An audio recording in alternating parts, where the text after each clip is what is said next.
Fresh ko na pala.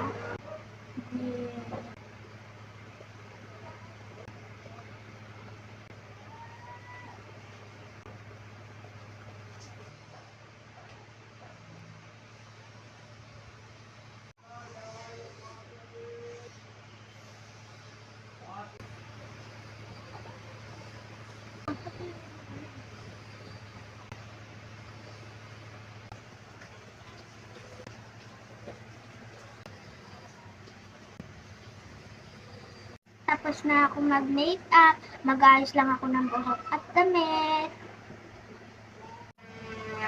This is my final.